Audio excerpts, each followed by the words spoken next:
சரவண ஜோதியே நமோ நம. வாழ்க வையகம், வாழ்க வளமுடன். அனைத்து தமிழ் நெஞ்சங்களுக்கும் கனிவான வணக்கங்கள்.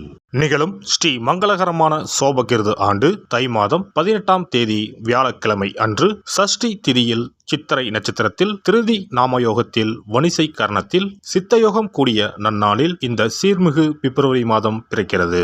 பிறக்கப் போகும் இம்மாதம் உங்கள் வாழ்வில் வளமும் நலமும் செல்வ செழிப்பும் பெற்று புதிய வாய்ப்புகள் புதிய வெற்றிகளுடன் மங்களகரமாக அமைய எல்லாம் வல்ல இறைவனை உளமாற வேண்டி விரும்பி கேட்டுக்கொள்கிறேன்.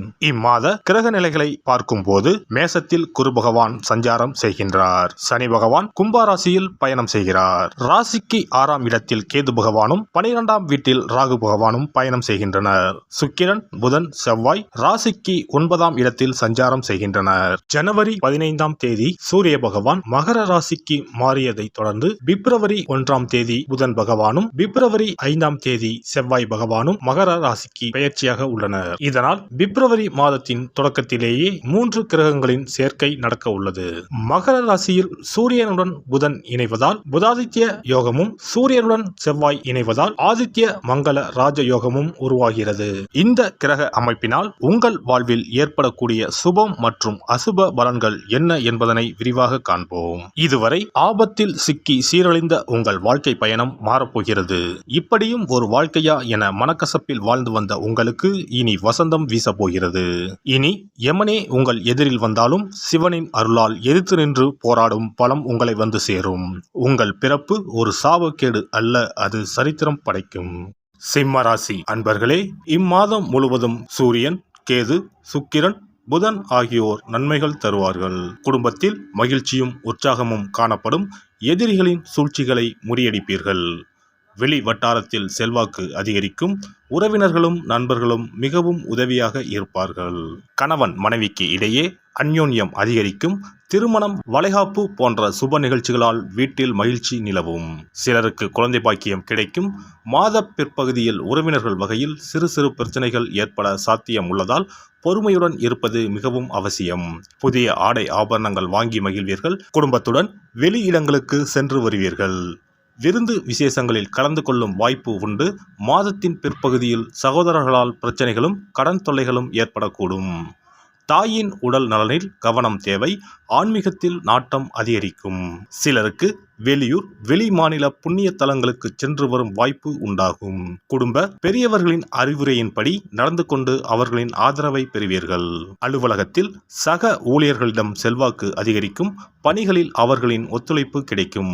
நீண்ட நாட்களாக எதிர்பார்த்த பதவி உயர்வு சம்பள உயர்வு போன்ற சலுகைகள் கிடைக்க வாய்ப்பு ஏற்படும். மேல் அதிகாரிகளின் அன்பும் ஆதரவும் உங்களை உற்சாகப்படுத்தும். தொழில் வியாபாரத்தில் எதிர்பார்த்த லாபம் கிடைக்கும். எதிரிகளால் ஏற்பட்ட பிரச்சனைகள் நீங்கும். புதிய முயற்சிகள் வெற்றி தரும். வியாபாரத்தை விரிவுபடுத்தும் எண்ணம் இருந்தால் அதற்கான முயற்சிகளில் இந்த மாதம் ஈடுபடலாம். கலைத்துறையை சேர்ந்த அன்பர்களுக்கு புது புது வாய்ப்புகள் கதவை தட்டும். பெரிய நிறுவனங்களுடன் ஒப்பந்தம் கையெழுத்தாகும். படைப்புகள் வரவேற்பு பெறும். பொது நிகழ்ச்சிகளில் கலந்து கொண்டு கௌரவிக்கப்படுவீர்கள். மாணவ மாணவியருக்கு கல்வியில் நல்ல முன்னேற்றம் ஏற்படும். தேர்வுகளில் அதிக மதிப்பெண்கள் பெற்று ஆசிரியர்கள் மற்றும் பெற்றோர்களின் பாராட்டுகள் கிடைக்கும். குடும்பத்தை நிர்வகிக்கும் பெண்மணிகளுக்கு உறவினர்களிடையே மதிப்பு மரியாதை அதிகரிக்கும். கணவரின் அன்பும் ஆதரவும் மனதுக்கு மகிழ்ச்சி தரும். பணிக்கு செல்லும் பெண்மணிகளுக்கு அலுவலகத்தில் புதிய பொறுப்புகள் கிடைக்கும். இம்மாதம் சாதகமான நாட்கள் 3, 4, 6, 7. சந்திராஷ்டம நாட்கள் 8, 9, 10. அதிர்ஷ்ட எண்கள் 1, 7, 9. வழிபட வேண்டிய தெய்வம் துர்க்கையம்மன் முருகப்பெருமான். பரிகாரம் செவ்வாய்க்கிழமைகளில் கந்த சஷ்டி பாராயணம் செய்வதும் ஞாயிற்றுக்கிழமைகளில் துர்க்கைக்கு அர்ச்சனை செய்வதும் நன்மை தரும். சிறப்பு பரிகாரம் மற்றும் ஆலய தரிசனம். புத்திர பாக்கியம் என்பது திருமணமாகி பல ஆண்டுகள் ஆகியும் புத்திர பாக்கியமே ஏற்படாத நிலை. புத்திர தோஷம் என்பது ஒவ்வொரு லக்கணத்திற்கும் வேறுபடும். பொதுவாக எந்த லக்கணமாக இருந்தாலும் 5ஆம் இடம்தான் புத்திரஸ்தானத்தை குறிக்கும். எனவே அந்த 5ஆம் இடத்தை முக்கியமாக பார்க்க வேண்டும்.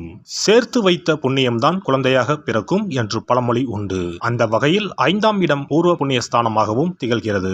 தாய்மாமன், தாய்வழி உறவுகள் ஆகியவற்றை குறிப்பதும் 5ஆம் இடம்தான். 5ஆம் இடத்தில் பாவக்கிரகங்கள், அதாவது ராகு, செவ்வாய், சனி அல்லது சூரியன் அமர்ந்தால் ஒரு சிலருக்கு குழந்தை பாக்கியம் இல்லாமல் போகும் அல்லது தாமதமாக கிடைக்கும்.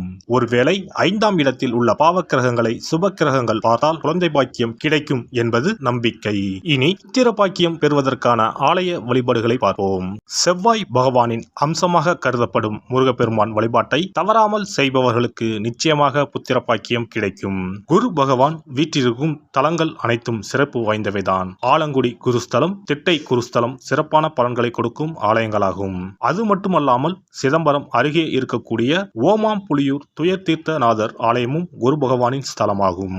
இந்த ஆலயங்களுக்கு சென்று தரிசித்து வருவதன் மூலம் புத்திர பாக்கியம் நிச்சயமாக கிடைக்கும் என்பதை உறுதியாகவே சொல்லிக் கொள்கிறேன். மேலும் வைத்தீஸ்வரன் கோவில் அனைத்து விதமான நோய்களையும் தீர்க்கும் ஆலயம். இது செவ்வாய் பரிகார ஸ்தலம். எனவே நல்ல சத்தான அறிவு கூர்மை மிக்க குழந்தை பாக்கியம் வேண்டுபவர்கள் இந்த ஆலயத்திற்கு சென்று வந்தால் குழந்தை பாக்கியம் பெறுவதற்கு உண்டான தடைகளை நீக்கி புத்திர பாக்கியத்தை நிச்சயம் அருள்வார் வைத்தியநாத சுவாமி. மேலும் கருவின் உருவாக இருக்கும் கருமாரியம்மன் ஆலயங்கள் அனைத்தும் புத்திர பாக்கியம் நல்கும் ஆலயங்களே. சமயபுரம் மாரியம்மன், திருவேற்காடு கருமாரியம்மன் போன்ற ஆலயங்கள் அனைத்தும் சிறப்பு வாய்ந்தவையே. அதேபோல் திருச்சிக்கு அருகில் உள்ள திருப்பட்டூர் பிரம்மா ஆலயம் பிறவி பயனை அனுபவிக்க செய்யும் ஸ்தலம். திருப்பட்டூர் பிரம்மாவிடம் வேண்டுதல் வைக்க குழந்தை பாக்கியம் கிடைக்கும். திருச்செங்கோடு அர்த்தநாரீஸ்வரர் ஆலயம் புத்திர பாக்கியத்தை அருளும் முக்கிய ஸ்தலம். குருவாயூர் கிருஷ்ணர் ஆலயமும் ஸ்ரீரங்கம் ரங்கநாதர் ஆலயமும் குழந்தை பாக்கியத்திற்கு வழிகாட்டக்கூடிய வழி கிடைக்கக்கூடிய அற்புத திருத்தலங்கள். இந்த ஆலயங்களில் துலாபாரம் என்னும் வேண்டுதல் வைத்து வந்தால் குழந்தை பாக்கியம் உடனே கிடைக்கும். குழந்தை பேறு பெற்ற லட்சக்கணக்கான பேர் இங்கு வந்து நேர்த்தி கடன் செலுத்துவதை தினந்தோறும் காணலாம். அதேபோல் அத்தி மரத்தை நட்டு வளர்த்து வருவதும் அத்தி மரத்தை பேணி காப்பதும் குழந்தை பாக்கியத்தை தரும். தான தர்மங்களும் புத்திர பாக்கியத்தை தரும். அக்கம் பக்கம் உள்ள குழந்தைகளுக்கு உணவு வழங்குதல், இனிப்புகள் வழங்குதல் போன்ற செயல்கள் புத்திர பாக்கியத்தை தரக்கூடியதாகும். துர்க்கை வழிபாடும் முருகப்பெருமான் வழிபாடும் சிறந்த பரிகார முறைகள்.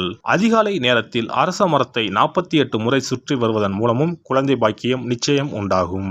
எறும்பு புற்றுக்கு வெல்லம் பொட்டுக்கடலை கலந்து தருவதால் 1000 பேருக்கு அன்னதானம் செய்த பலன் வந்து சேரும். கர்ப்பிணிகளுக்கு அவர்கள் விரும்புவதை வாங்கி கொடுத்து அவர்களை மகிழ்ச்சிப்படுத்துவதன் மூலம் அவர்களுடைய ஆசீர்வாதம் கிடைக்க பெற்று குழந்தை பாக்கியம் கிடைக்கும் என்பது உண்மை.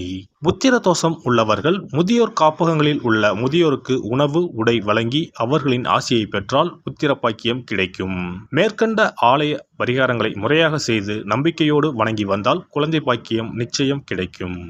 எல்லாம் வல்ல இறையருளால் நீங்களும் உங்கள் அன்பு குடும்பமும் உடல் நலம், நீலாயுள், நிறை செல்வம், உயர் புகழ், மெய்ஞானம் ஓங்கி வாழ்க வளமுடன். இந்த வீடியோ பதிவு உங்களுக்கு பிடித்திருந்தால் லைக் பண்ணுங்க, கமெண்ட் பண்ணுங்க, ஷேர் பண்ணுங்க, மறக்காம சப்ஸ்கிரைப் பண்ணுங்க, பக்கத்துல இருக்கிற பெல் பட்டனை கிளிக் பண்ணுங்க. நன்றி, வணக்கம். ஓம் நமச்சிவாய, சிவாய நம.